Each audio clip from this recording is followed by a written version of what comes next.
Hi guys, good morning. Yon, magandang patanghali na sa atin mga boss. Good morning at magandang tanghali sa lahat, no?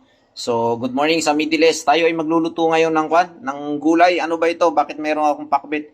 Ang lulutuin ko po ay laswa. Ano ba tawag sa Bisaya yung laswa sa Ilonggo kasi sa Bisaya laswa. Okay, sa Ilocano ang tawag nito ay diningding. Aywan ko ano pang tawag dito sa ibang hindi ko alam, no? Tayo ngayon ay magluluto, mga boss. Ayan. Turuan ko kayo kung paano magluto nitong laswa. Napakasimple lang lutuin nito, mga busing. Luluto tayo ng laswa. Matagal-tagal kasi tayo hindi nakakagulay, mga boss. No? So, mas masarap talaga yung laswa. Paborito ni Boss Dave yung laswa. Mahilig kasi ako sa gulay, no? Laking probinsya si Boss Dave. Kaya ako, wala akong pili sa gulay. Kahit anong gulay yan, mga boss. Basta gulay. Pero shoutout sa mga kabataan ngayon na hindi na ako makain ng mga gulay-gulay Ayan. Medyo sila pag kumain sila ng gulay. Kailangan mo natin kuskus ito kaldero, maitim. Hindi ko mawari bakit kaya yung mga gasol dito nakakaitim ng puwet ng kaldero, no? Pero hindi naman ako nagtataka kasi nung ako'y nasa Saudi, ay talagang asin, maitim din talaga yung mga puwet ng kaldero doon. Kasi nga, yung sa gas siguro, yung sa gasol, no? Pero linis-linisin ko muna, mga boss. So, kung bago pa lang kayo sa aking Facebook page, don't forget sa follow sa aking Facebook page, Boss Dave. At huwag niyo rin kakalimutan na i-subscribe yung aking YouTube channel, mga boss. Same lang naman ang pangalan yan.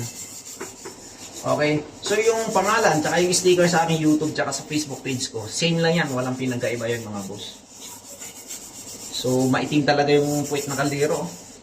So, kung kukuskusin natin ng kukuskusin ko, aabutin tayo ng siyam-siyam.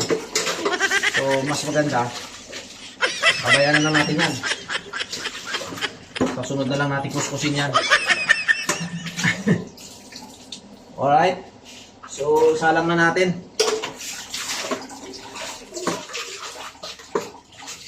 Napakadali lang naman lutuin to. Ang ginagawa ko dito ay nilalagyan ko lang ng yun tubig lang ilalagay mo dito, mga boss. Ayan lagyan lang natin ng tubig yan. Yan, pakululan tayo. Laswa ni Boss Dave. So, ganun lang kasimple. Yan. Tapos, lunod na natin yung sibuyas dyan. Yan, sabay na natin yan. Ganun lang naman kadali. Pero bakit may bawang? Mas maganda sana kung may kamatis tayo, no? So, wala tayong kamatis. So, yung panlahok ko ito. Yun, no? Yun. Hindi ko alam kung anong isda itong tawag nito. Yung malaman. Yan, no? Alam nyo ba kung anong tawag ng isda na ito, mga boss? So, yan yung panglahok natin. Masarap nito. So, kailangan lang natin hugasan. Para matanggal yung alat-alat.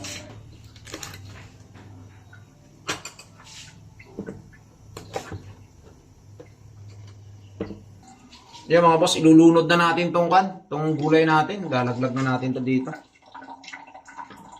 Para lumambot, para mabilis.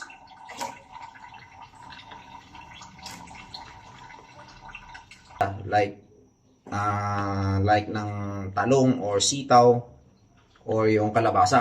Ganun lang kabilis ang pagluto niyan, mga busing.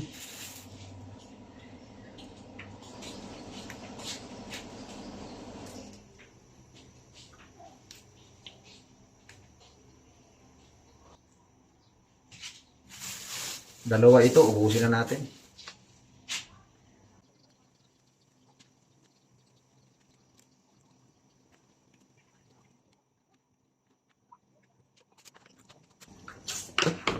So yun, mga boss, nahiwa na natin to. So, syempre yung gagawin natin diyan ay gagayatin natin para mas maganda.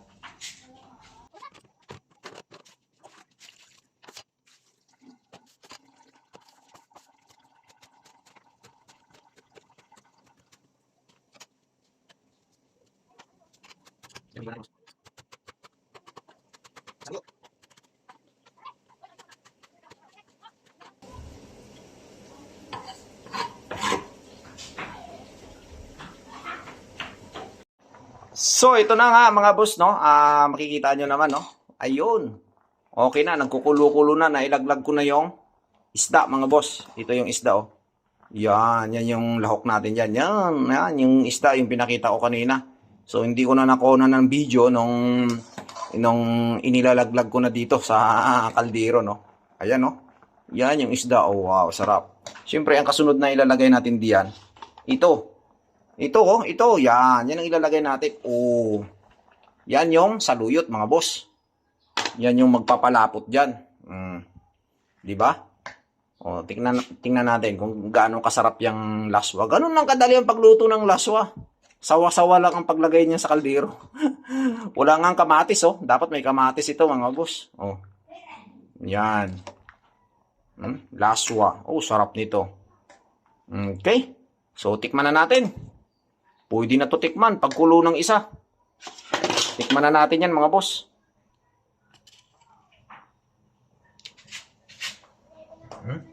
Laswa ni Boss Dave. Masarap yan. Ayaw ko anong tawag nito sa iba, no? Hindi ko lang alam. Diningding sa Ilocano, sa Ilonggo, laswa. Sa Bicol, hindi ko sure kung anong tawag nito. Tingnan natin. Oh, sarap. The best. Yun. Sarap na, mga boss. Patayin na natin yan. Okay na, oh. Oh, sarap, oh. Diningding.